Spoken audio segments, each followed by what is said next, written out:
Hello and welcome to Chatty AF, the anime feminist podcast. Welcome to the fourth and final episode of our watch-along of the shoujo series, Yona of the Dawn.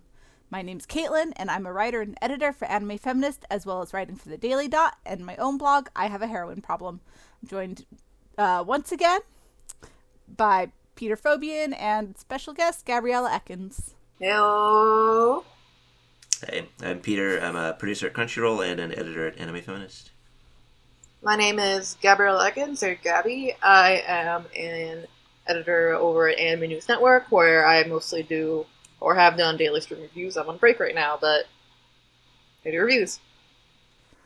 Alright, so let's look at our predictions from last week. So last week, Gabo predicted that J-Ha was locked in a box. Not quite, but actually pretty close. Oh. Because he was chained up. Yeah, we got that in like a 2-second flashback that he had like chains on his legs or something. And I was like, oh, what are they going to do with this? And then the flashback was over. Yeah, the manga doesn't go too much into it either, although it goes into it a little bit differently. Yeah. But, you know, like apparently the manga mentions that it's apparently like tradition, like that's just how it's been for the Green Dragon, because they just want to chain their legs. They just gotta jump. I mean, it's a dangerous power, I guess. If you're a kid and you don't know what you're doing, you could just jump, fly 80 feet into the air, then land on your head and die. So maybe it was Fish gotta swim, birds gotta fly, green dragons gotta jump. Yeah, it's like it pretty much sucks for all the dragons except for Kija, I guess. He's like a Yoshi, I guess. Yeah. Yeah. That's true. Although I haven't seen anybody jump off of his back and throw him into a pit yet. So then we have, we'll meet the last Scaly Boy, who will include all the missing dragon parts.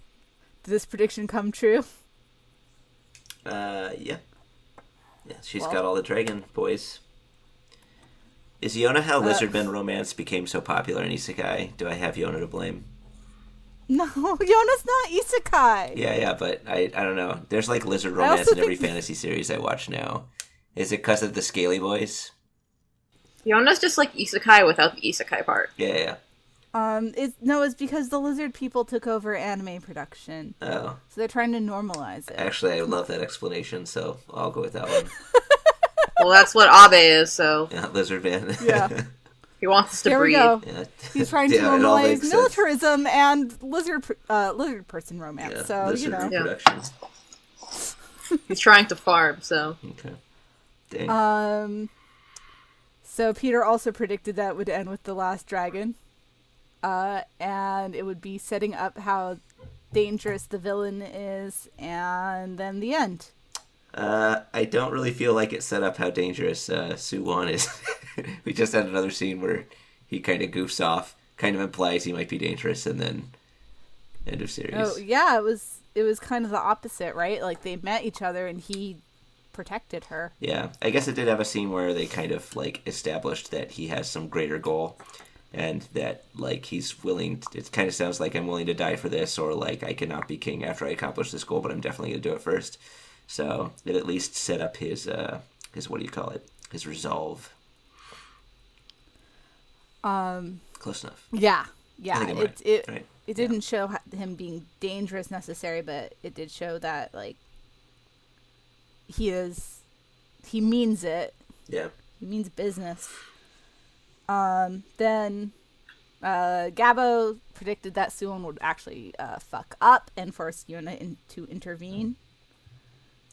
No. I mean, no, well, not really. if you want to, kinda. I mean, it sounds like he was coming to the town to fix that problem anyway. Although I guess that was really her father's fault that it ever got to that point. So she kind of beat him to the punch of solving the problem. So I'm just trying to help you out here.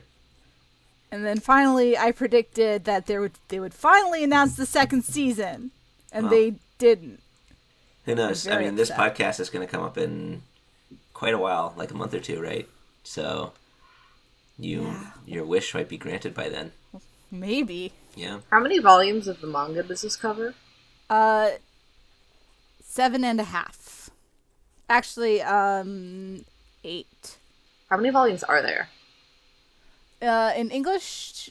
Or in total? in total, I think there's like 27, and it's still running. Oh, okay, so they're being lazy with that anime. Yeah, they could make like 3 more seasons at the pace they adapted this. Yeah, it's not like they ran out of material or anything. Read the manga. Mm-hmm. Yeah, and like at first, and I was like, they're going really slow pace, but then like I did almost like a comparison. Like I had the manga out while I was watching the anime, and I do appreciate like and a scene that would be like a couple of pages would be like 5 to 10 minutes of the show. It's true, but like I appreciate that they let the manga, like they let the scene breathe. Like they weren't like we got to get through the scene to get to the more interesting stuff. Like it was the scene in the last episode where Xeno and Yona are talking about the other dragons at night, and that sequence was literally like 3 pages, but they let the natural pauses in the conversation and they like and the appreciating the setting, and so like I don't know, I appreciate their choice, even if it was led to a slower paced series and they couldn't adapt as much of the manga as they could have. I think that's part of what made the anime so special. Yeah. I mean, with One Piece, you get a chapter an episode, which, like, really causes some weird time distortions, and they have to really find ways to fill time a lot of that time. So I'd much rather they direct it in a dramatic way than try to keep to pace or anything like that. Yeah. So do you guys have any other general impressions of this, these last 8 episodes, or not 8, these last 6 episodes? I think they did a good job updating the action for the last bit.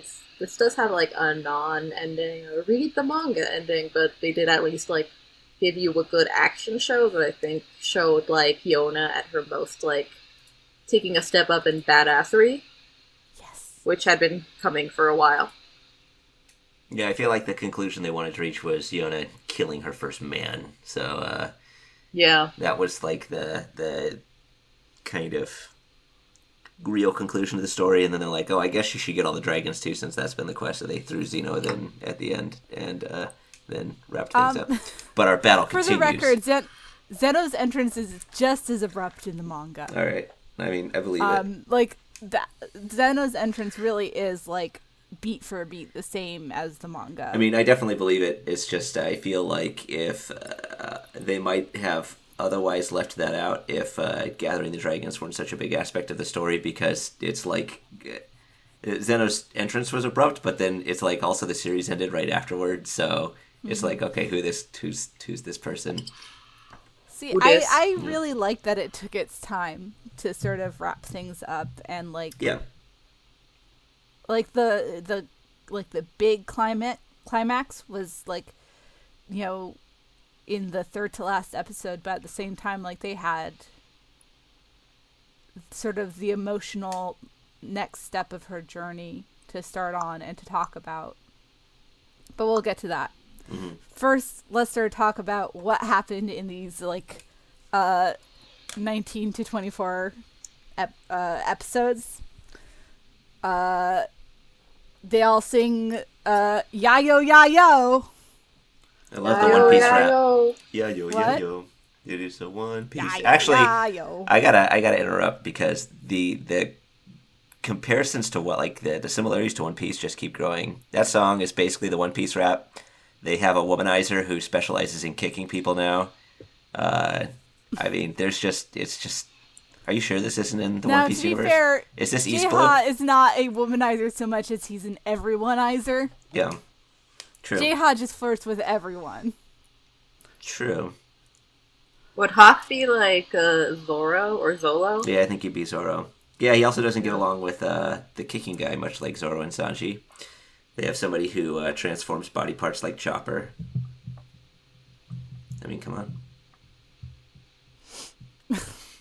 It's the same thing. This is East Blue. So like, when are the girls gonna? So when is Yona gonna get her ribs removed and get implants? Oh, ouch. Well, I mean, that would probably be around season 2 because that's when Oda really started leaning into that design, right? So maybe after they visit Alabasta or something. They will just do that to like Keisha or someone. He seems like the Nami of the group. Yeah, the one person that doesn't really fit is Yona. I guess she could be Usopp because she shoots. Okay. I don't like this line of discussion. I'm bitter about One Piece. Alright. Fair enough. Every shonen that has cool girls like ends up sidelining them eventually. Except Black which Clover. is why we need more action shoujo. Black Clover.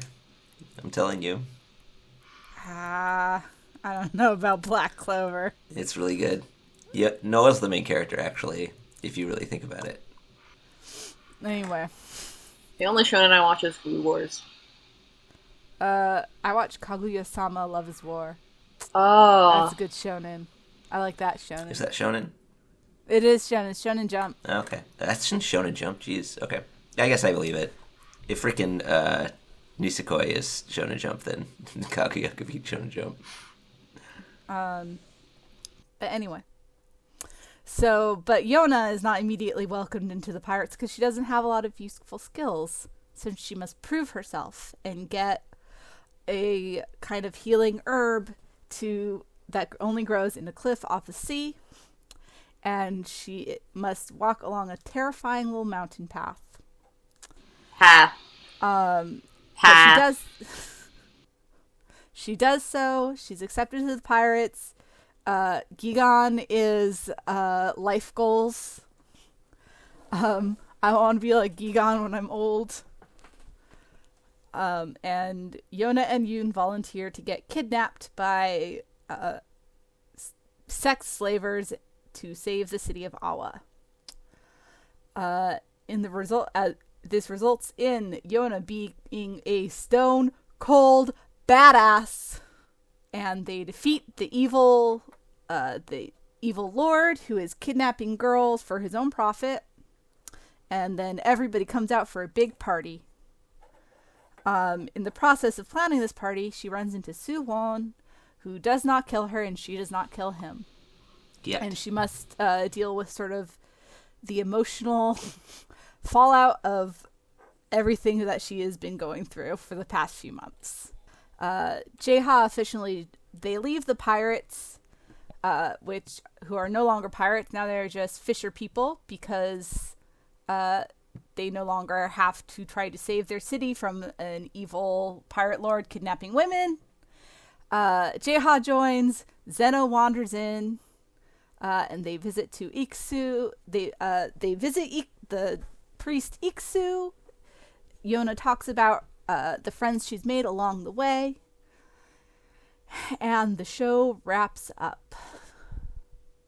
And it was very, very good. Yeah, had some more combat Sakuga there in the last fight. Yeah, a little bit. This probably has the best fighting animation I've seen in any kind of shoujo anime.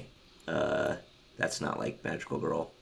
Well, it's been such a long time since they've adapted any action shoujo series too. That's also that's very true. Yeah. Like, what was the last shoujo action adaptation like that involved fighting sequences like this? Right, like 12 Kingdoms. Yeah, I mean, I was just 2002. thinking fantasy in general, so I'm even thinking of like Fushigi Yugi and stuff. But I mean, Fushigi Yugi was the 90s. Yeah. Like, they had Sakuga in the 90s. Yeah, but not for like TV series. That was all in OAVs back then. I don't know. I'm going to get 500 comments proving me wrong. I think so, yeah. And pointing out all the ways that I'm wrong. That's a possibility. Fushigi Yugi had some good animation bits. For combat? Or for, like staging and stuff?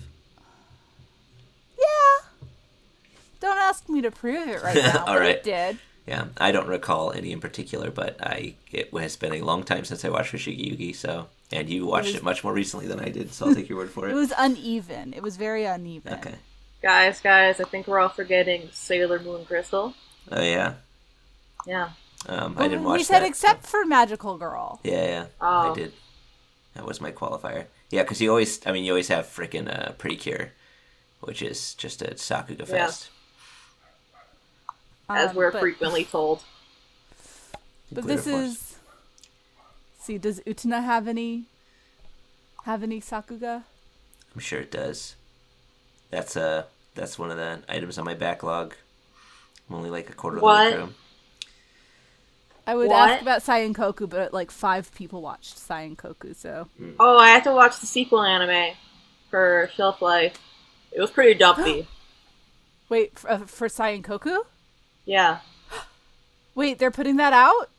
Wait, is that the one about the Journey to the West where they're all boys? No, that's Sayuki. Oh, okay, sorry. Then I didn't. Sorry to bait you. Oh, you got my hopes up.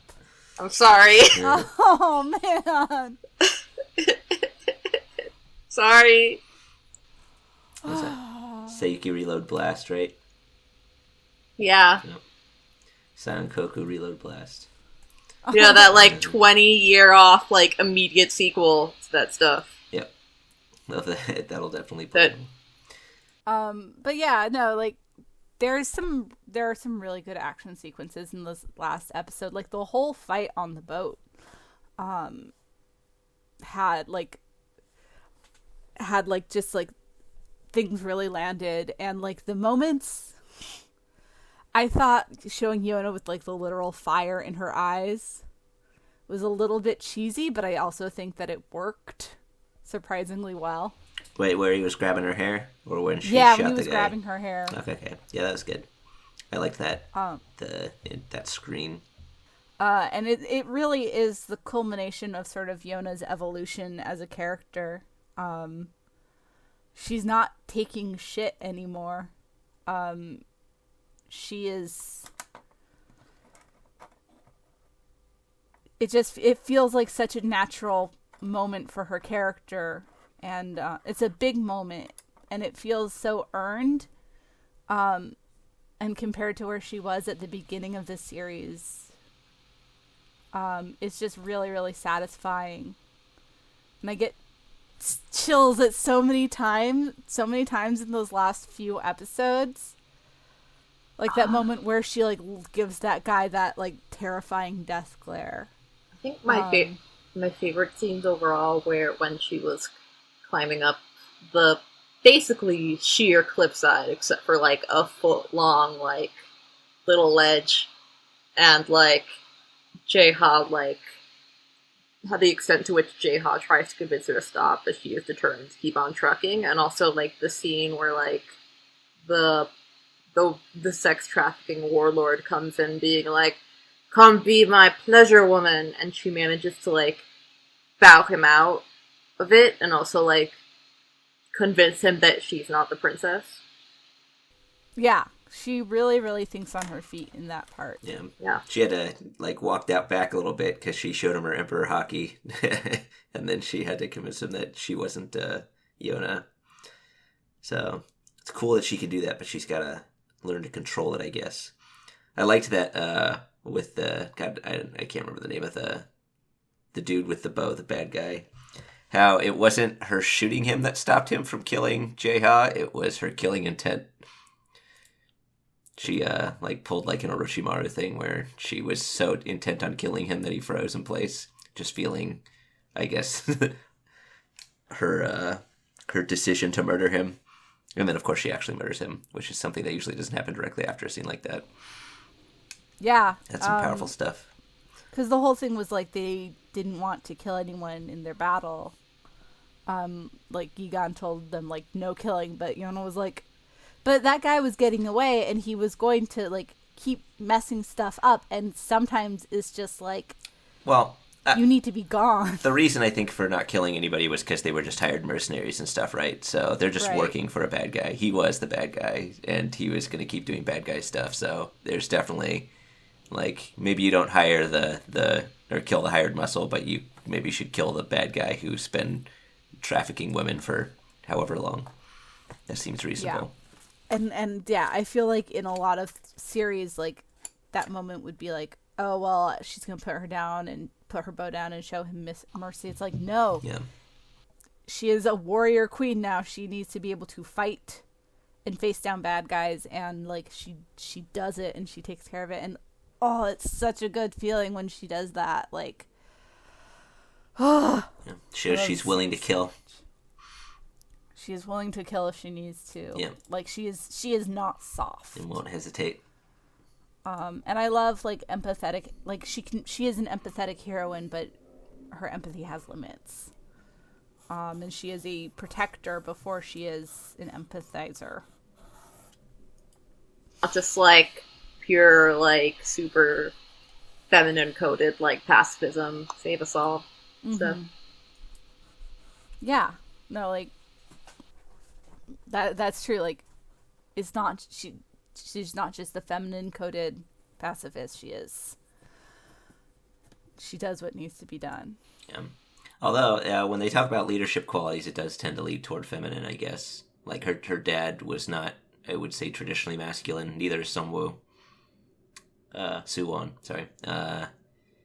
And then, I guess, the most masculine leader we've seen so far is probably the pirate lady, Gigan.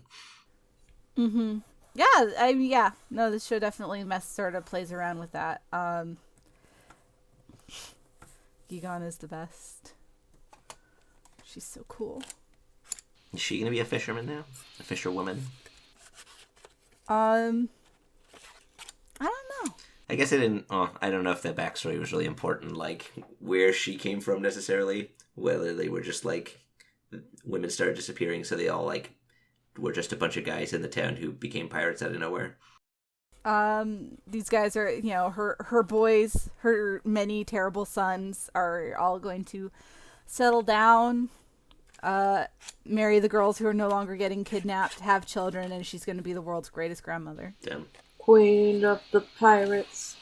And then, but yeah, but this isn't the only culmination of the story, right? Like, and I really, like I said, I really, really liked the last 2 episodes and how it took the moment to sort of take a breath, sort of see what is, let's talk about, well, we accomplished this thing, what's the next step? And we meet, and the first part of this is meeting Xeno. How do you guys feel about Xeno? He sure is there. Yeah. Very mysterious. I wanted to bring up in that scene, Xeno shows up because they're cooking deer, right? Mm-hmm. And then he feeds some of the deer to the squirrel.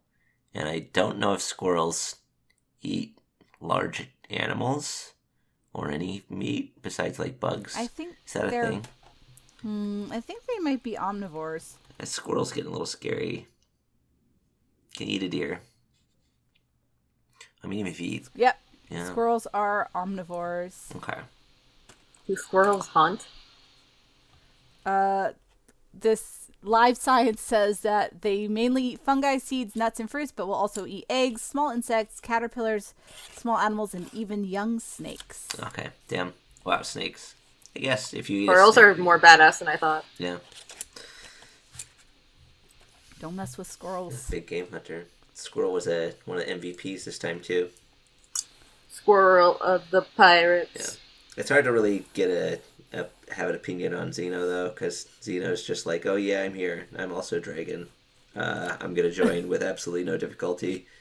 And then in the next episode, the series is over. So.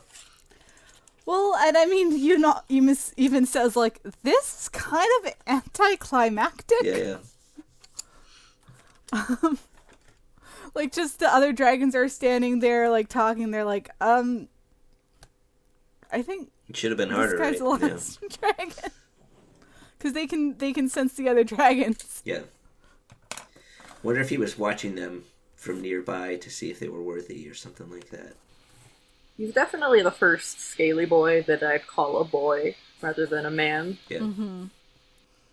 I think he's the youngest in the 8th volume of the manga, which is the part that was sort of is connected to these episodes. She goes through the ages. Yeah, he is physically 17 years old. Okay. Physically 17 years old. Okay. So yeah, no. It's and it's true. Like, he doesn't get a lot to do in this episode, but he seems like a really sweet, or a sweet boy. I think his introduction really kind of takes a backseat to the Suwon scene. It was more important, probably. Mm-hmm. And I think so. And so, like, the comparisons to Fushigi Yugi are really easy, right? And in Fushigi Yugi, it was such a big deal when they got the final warrior, because that was part of the point. It's like, you need all 7, like, you get the 7th warrior, and then now you can summon Suzaku, like, you've accomplished your mission. And in here, like, gathering the dragons, that's not the point. That is a step along the way. Xeno is like, okay, well, now we're all here. What do you want to do with this, Yona? Yeah, I did appreciate that question. He's like, goals? So are we actually going to lead a revolution? Like, what's the plan? And I don't know if we really got an answer. Well, I assume. Not sure, right? That will be revolting. Yeah, and that kind of answers the questions that you guys have had for part of the run too. Is like, well, it doesn't really answer, but it accounts for, like, you know, you guys have been asking, like, is this going to be going back to the whole, like, birthright thing? Is she going to be the rightful queen just because she was born? And because of destiny, even though Suwon seems to be doing a pretty good job. Well, I guess they kind of called it out, but we still don't know for sure. Ultimately, we still don't know what Suwon's motivation is, except that he definitely has one. He for sure has a greater plan in mind, but we weren't privy to that by the time the series ended. Definitely a very BOBC of the series. BOBC? But our battle continues. Yes. That was pretty much the last couple episodes. I did find it interesting that he didn't want to kill her, though, because it seems like he's very aware that she could cause him trouble. I was wondering if it's one of those things where he's like, I'm going to fix this thing with the kingdom, and then you're free to kill me and take leadership afterward kind of deals. But it seemed like he was pretty intent on killing her when he was assassinating the shit out of everybody in the castle, right? His plan was to kill her, but I guess maybe that's changed. Well, she hasn't been trying to take the castle back so far. She seems to be... He came to this town, and like you said, he probably came to fix it, and she is already there, and it has already been taken care of. Yeah, but I mean, that also indicates that she was able to, like, take down a warlord with herself. I'm actually not even sure if he knows about the whole legend. It seemed like nobody freaking knew about that legend at the time, so... Or they think of it as, like, a children's story. Okay. Does he know that she's gathering together a bunch of dragon warriors? Does he believe in dragon warriors? Has he heard of these dragon warriors? So maybe he could, I don't know. He seems to recognize that she was the one who solved the problem, which is no small undertaking, which would also mean that she could be a threat to him, right? Yeah. Like, if he credited her that I don't know what you call it, fixing the problem, killing that guy, then like, implied in that is that she also may have the ability to usurp him as a ruler as well. Well, so here's my take on this. Well, before I give my take on this, because obviously I have had several years to think about it and process it and multiple rewatches. I would like to hear your take on it, Gabbo, if you have one. Is this on the ending? Sorry, I speak that a little bit. On Suwon. Suwon, and him not killing her. This is sort of a wait and see thing. He's sort of still a bit of a cipher at this point. Like, we know that he's I think we're supposed to feel pretty ambiguous about him. Like, there's a lot of good stuff in him where he seems to be a pretty good, smart king who's mostly leading the kingdom right. Mm-hmm. But he's also has personally done nothing but shitty things to Yona in pursuit of that. But he still seems to have a soft spot for Yona. And I don't think, like... The question to me is whether it's just, like, his soft spot is at this point just, like, childhood affection that he's struggling with, or whether there's, like, some secret thing that he knows about or has changed his mind about over the course of the series. And I don't... If he has changed his mind about something about Yona, then we haven't seen it. Okay. And it would need to be revealed later, but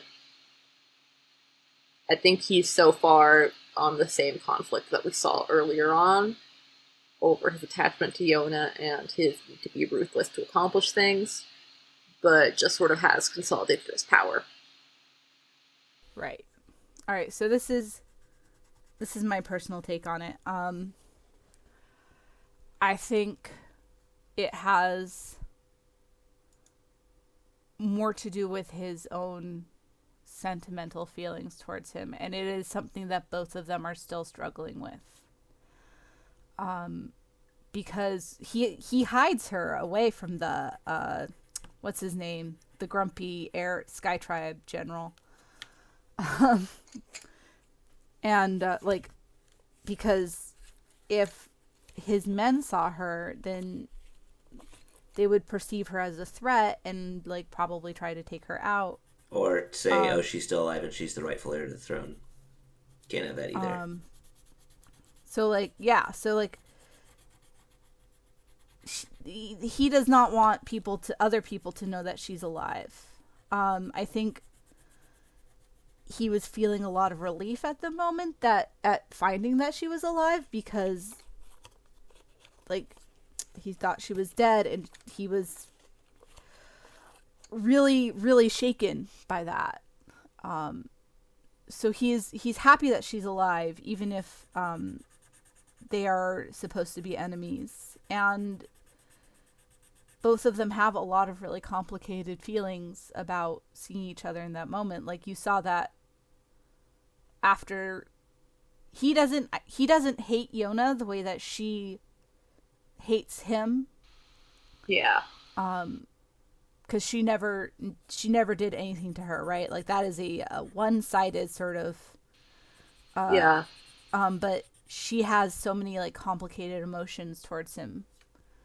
Like, she saw his sword and she tried to take it, and he stopped her, but he didn't like stop her super hard. She probably could have still taken him out if she wanted to. But she just has so many, like, she can't just discard her feelings that she's held for him for so long, and the bonds that they had.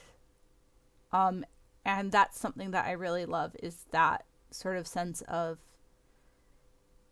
the really complex emotions that people can have towards each other, towards people who have hurt them, in very serious ways. Because that's very human, right? Like, even like people who have been abused, like, they can have complex feelings toward their abusers. They can maintain relationships towards their abusers, with their abusers. That's something that a lot of people aren't getting about the kick Vic thing, which we are currently in the throes of. Yeah. For people listening in the future, well, why were they so chummy with like this man who assaulted them? Well, it can be complicated, and I really appreciate that the show like really recognizes that complication. These are all very, very like emotionally complex characters. Maybe I'll pick up the manga if they don't announce a second season in the next few weeks. By the time this is out, is that You should. You're setting a deadline for yourself? If by the time this comes out they don't announce a second season, you'll buy the manga? If I've also graduated by then, okay. And have time to do things. Fair enough. I did think... I don't remember if there was any sort of resolution to the scene afterward, though, because you get back to the party and she's pretending everything's fine, very poorly. And then she kind of has, like, she gets gruel on herself or something, right? So she's goes off by herself, and then I don't know if anything really changed, she just kind of pulled herself back together after that or something. I thought it was really weird that she was kind of like freaking out and then she was fine. Know what I mean? I think that's how it goes sometimes. I guess so. You just sort of have to take a moment to gather yourself. Yeah. Although usually, I don't know, with stories, I think in real life, yeah, you gather yourself, but in stories, usually like, I don't know, something happens where you're able to draw yourself back together again, a narrative event. But that just didn't happen. I thought it kind of like stood out because I sort of expected her to have a talk to someone or like even have a talk with herself or something like that. But she just kind of changed her clothes, walked back out, and she was cool again. So maybe that's more realistic. Yeah. So I also wanted to talk about Yona's relationship with Hak, and sort of how that is evolving. Because, Yona's relationship with everyone is evolving because her fight with the pirates kind of proved that she is not the one who has to be protected anymore. She was the one who like, when they left, like, everyone's like, oh, you got to protect Yona. If anything happens to her, then, like, that's going to be real bad for you. But then she was the one who ended up protecting him. And that, I think, sort of signaled a change in Yona's relationship with everyone else. Like, she's not that helpless little girl anymore. Like, she can... Not, like, they all have to defend each other, but it's no longer, like, a passive sort of one-way thing. So is this about... Are we still talking about her relationship with Hak? Oh, well...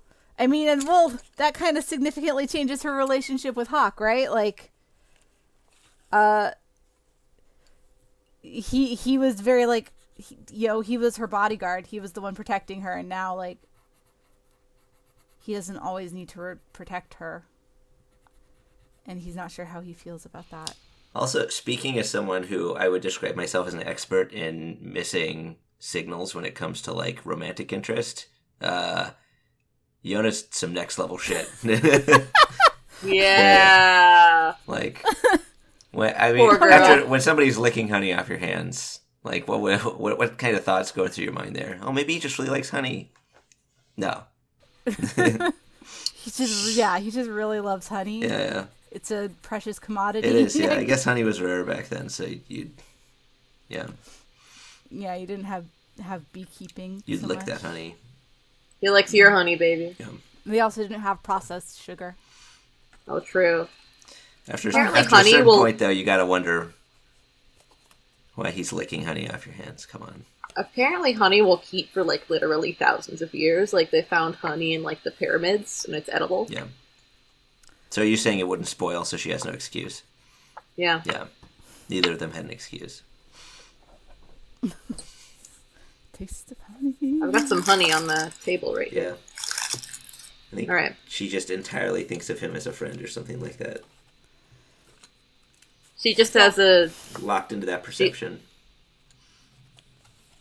She has protagonist syndrome. Yeah. It won't get better until the show finishes. She has other things to think about, right? Maybe overthrowing a kingdom in the near future.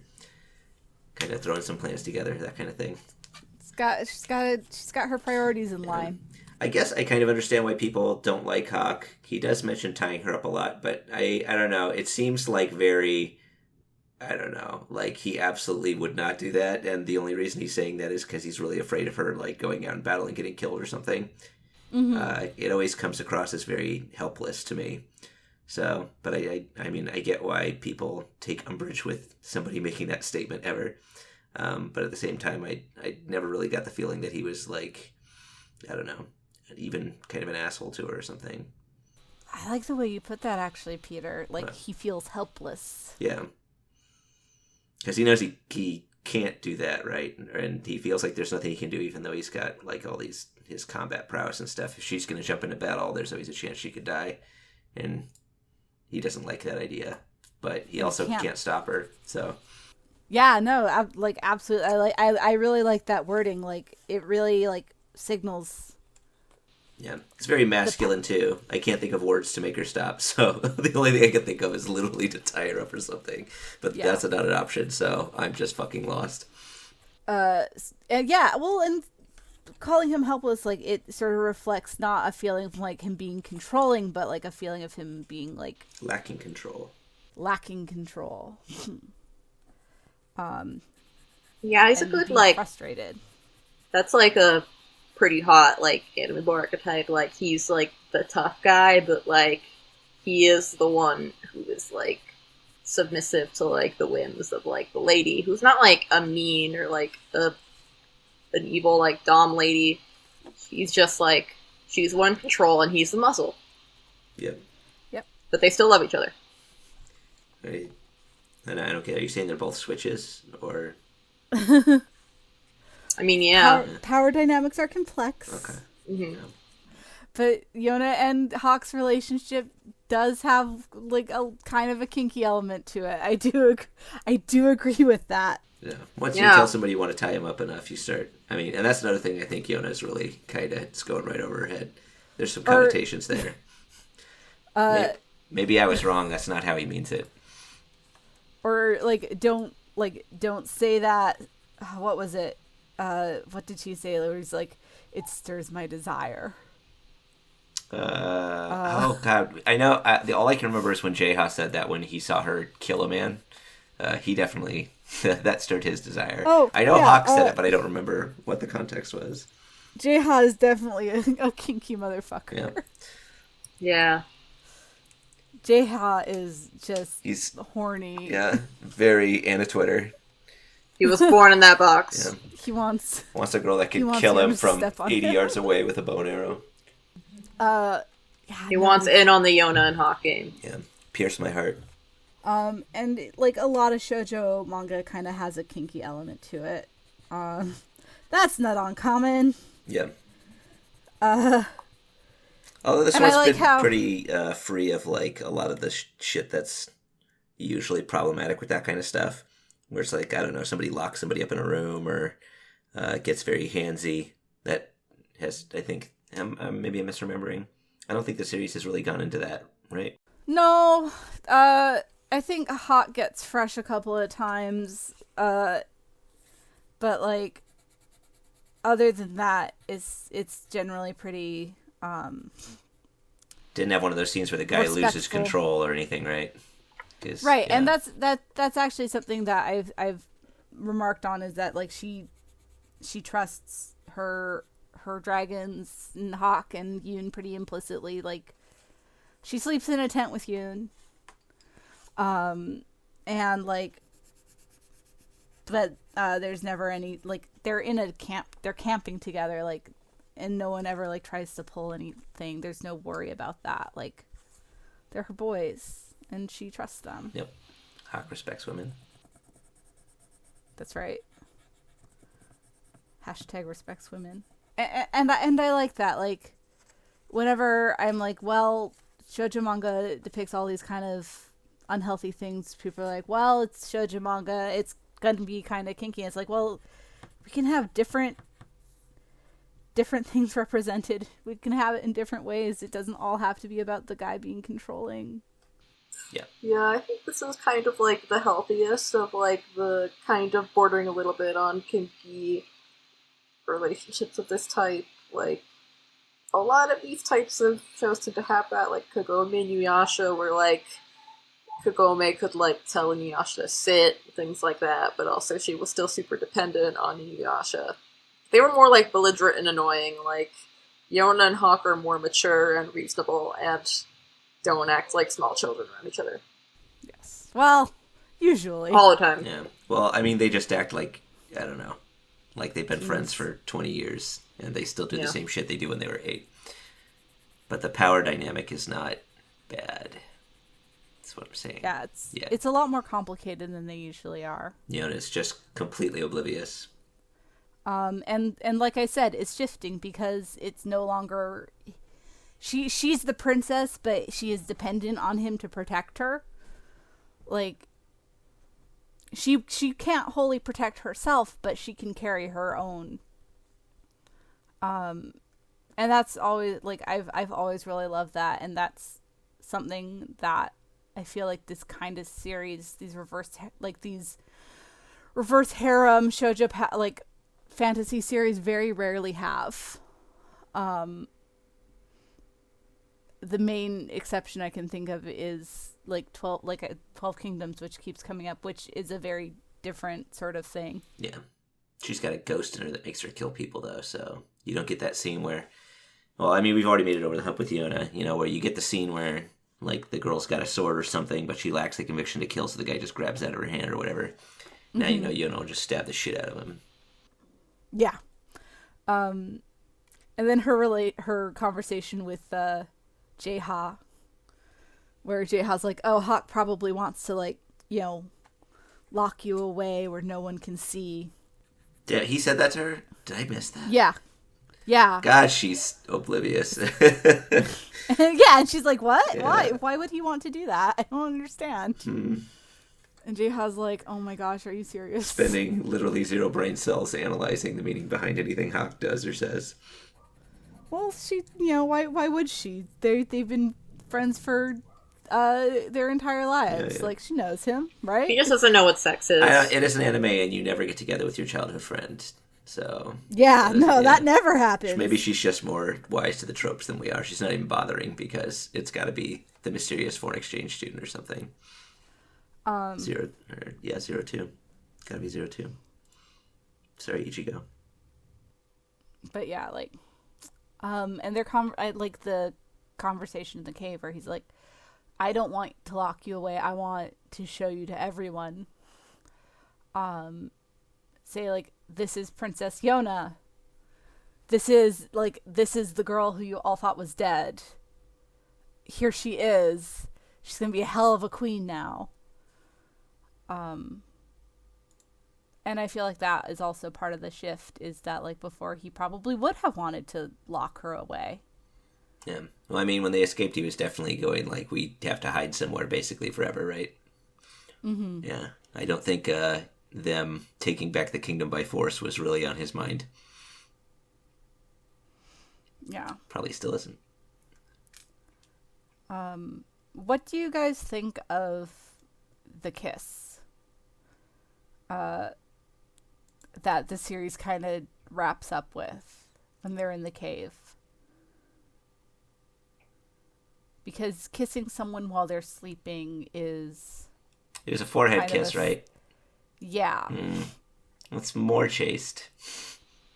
I think that's pretty iffy, but, like, it's not nearly as iffy as it could have been for the genre.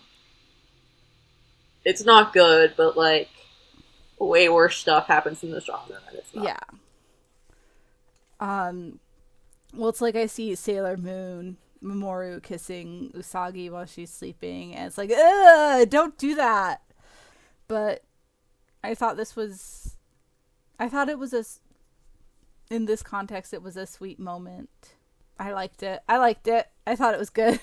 I think, like, looking at it, did they actually, like, show, like, lips touching forehead or something like that? I don't remember that. Because I remember thinking, like, it could just be him kind of putting his head against her head. Like, incidental lip contact or something. But, no, he definitely kissed her on the forehead. Okay. She was already leaning against him. But, I mean, like... Yeah, she, like... Here, I'll show you a screenshot. Okay. Like, it was pretty definitely, like... Well, her hair obscured it. Yeah. But in the context, it definitely came across like a kiss. Yeah. It's very indicative of a kiss. Yeah. Yeah. But yeah, no, I thought it was sweet, because it's the sort of gesture that, like, it could also be familial. It's intimate, but it's not like lip to lip serious kiss is sexual contact. Yeah. But this is intimate, but it's not like sexual. It's loving. Yeah, seemed more sibling-y. Well, I wouldn't say sibling-y, but like... Best friend since childhood-y? No. Okay. I mean, it's definitely, it's romantic.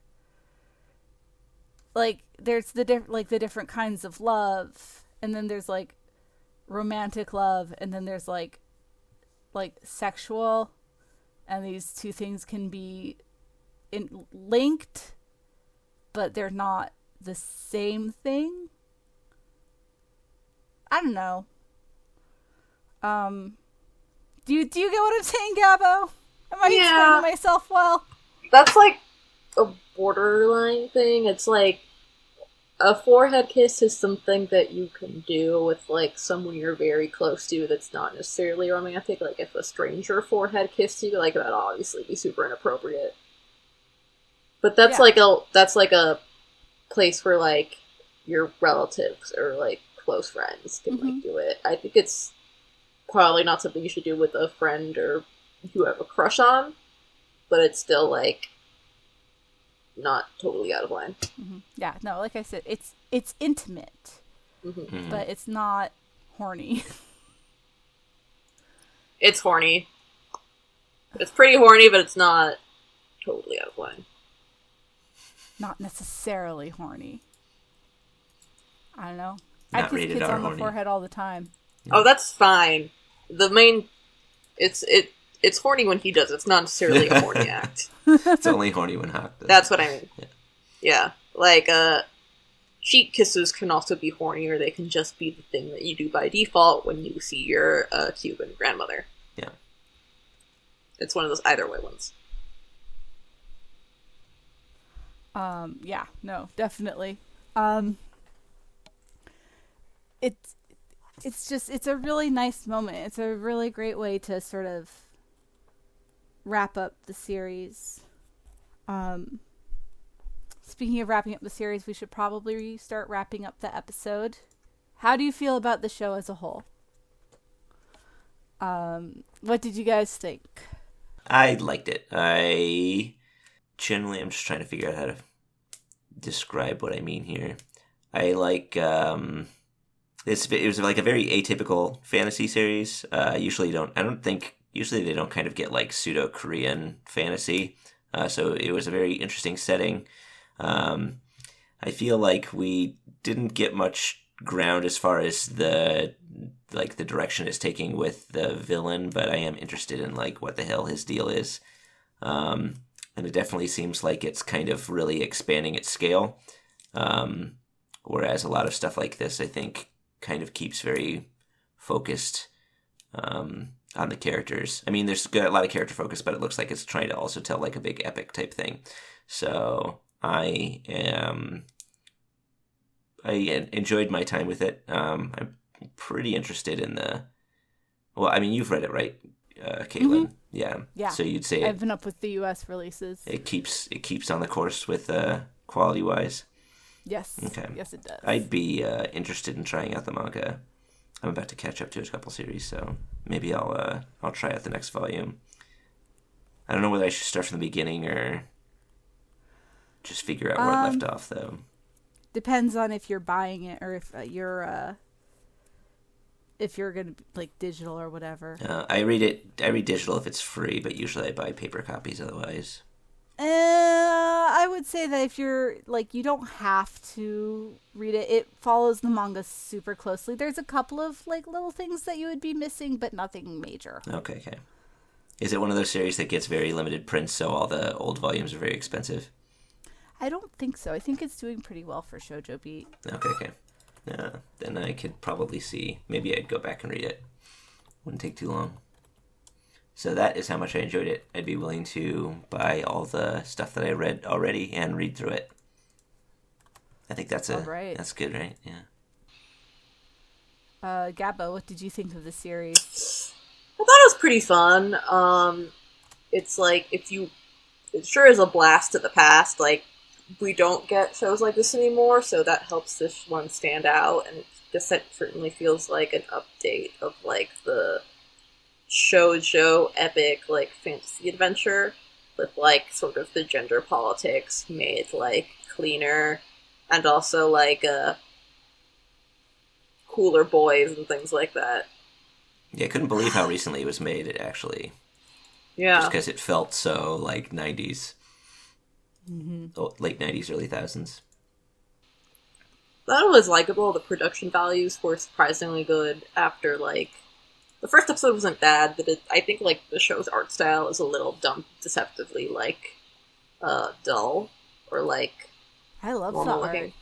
I like the art, but, like, the first episode gives you, like, the king design, and the king is, like, super generic. It shows itself once it gets more actiony. I think it's a show that I could recommend to a lot of people who are like, I just want some, like, fun with, like, a cool girl and, like, some, like, hot love interest, and just to, like, have some fun for 24 episodes. It's very low on the anime bullshit meter. Yeah. Well, it's anime in mostly good ways. It's high on the anime goodness, low on the anime bullshit. All right. So, and would you pick up the manga? I think so. I think, like, me and some friends, we have, like, a little manga library, and I think we have it, so I could just, like, go through the whole thing. So that sounds like fun. Strongly recommend it. It does stay good. And now I'm like, I need to, like, read the manga to find out what anyone's deal is.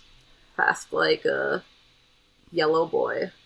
Xeno, not Xeno. I will, this is like a not a spoiler, but a hint at what is to come. Yona has the best redemption arcs that I have probably ever read. Ooh. I can tell you after we record. I don't want to say on the show just in case, like, someone is gonna be sensitive. Someone is sensitive about spoilers out there. But yeah, no, read the manga. And do you guys have any predictions for the manga? I stand by my, like, Suwon will do something to mess up, and Yona will step in, and there will be conflict based on that, and then she'll have, like, a real, like, actual claim to, like, maybe she'd be the better ruler, which she still needs. And, we don't have Xeno's power yet, and we're still missing the rest of that dragon body, so I think he's gonna turn into, like, a giant dragon with, like, human eyes and one human arm and one human leg at some point. They all combine. Yeah. Tie. Surprise! It was actually a Toku series the whole time. Damn. The quick fade. Predictions. I think it's gonna do something where, I don't know if I want to say, like, it does a Suwon did nothing wrong type thing, but I think it turns out that her father was actually kind of a shit heel. I mean, he was definitely a bad king. Yeah, definitely a very bad king. And Suwon is doing all this out of a sense of altruism, which makes their wanting to take the kingdom back from him very emotionally complicated, because that makes for good drama. All right. Yeah. Okay, then. I guess it's time to wrap this thing up. Guess so. All right, so thank you for listening. I hope you enjoyed watching Yona of the Dawn along with us. I know that I certainly did. Yay! If you enjoyed the show and enjoy our site, please donate to our Patreon, patreon.com/animefeminist. You can also follow us on Twitter, twitter.com/animefeminist. On Tumblr, animefeminist.tumblr.com. I'm pretty sure we have not been taken out by the purge yet. And on Facebook at Anime Fem. Thanks for listening, and never be afraid to take out some pirates. Thanks. We are the pirates.